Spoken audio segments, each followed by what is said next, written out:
Well, we're joined now by the head of the Middle Eastern programme at the Swedish Institute of International Affairs, Mr. Rouzbeh Parsi. Mr. Parsi, thanks so much for your time.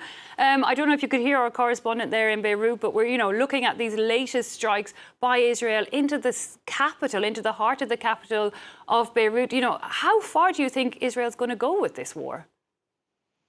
I think Israel is willing to go quite far with this war because they see an opportunity right now to basically clean the slate, if you will, of just about everyone and everything that they believe to be a threat to the country.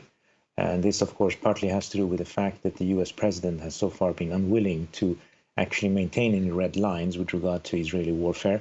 And because the American elections are coming up, no one in the US is going to try and counteract Prime Minister Netanyahu. But the international community, as the US is one thing, but the international community as a whole seems completely powerless ever since the war with Gaza started a year ago. Yes, I mean, powerless is a relative term. I think there are things that the European Union and others could have done, but they're simply not willing politically to do so. When you look at things going forward, we've seen Iran now saying that, killing top leaders of Hezbollah, there needs to be a response towards Israel.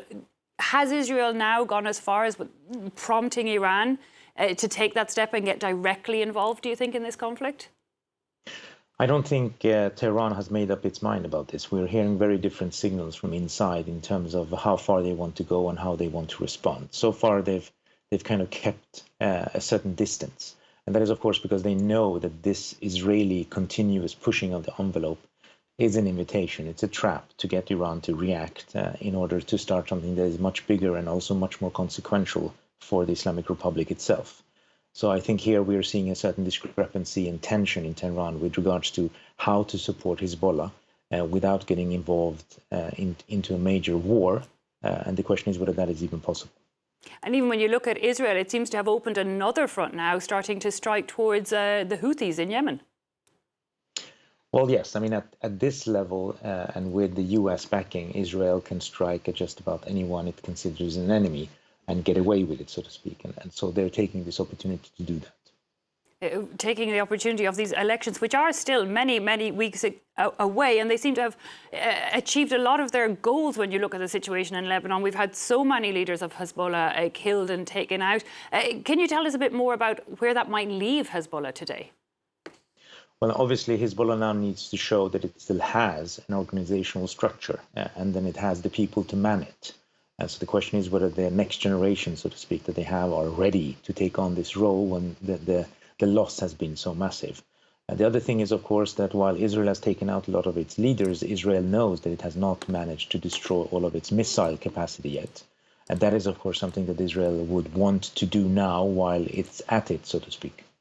And finally, we're hearing from some Hamas members today that some of their members are also being killed in Lebanon now. The fact that Israel has opened fronts both in Lebanon and in Yemen, it has distracted from the war in Gaza, which continues. Absolutely. And I think the war in Gaza, besides its own tragedy, also points to something else, which is that these are military responses to, in many ways, political issues that have been festering for decades. And while Israel manages to achieve tactical victories through these military attacks, it has yet to achieve strategic balance or any kind of stability. Do you see a point where Israel will come to a situation that it will be ready to say, OK, we've achieved our goal? Where do you see their end goal in all of this?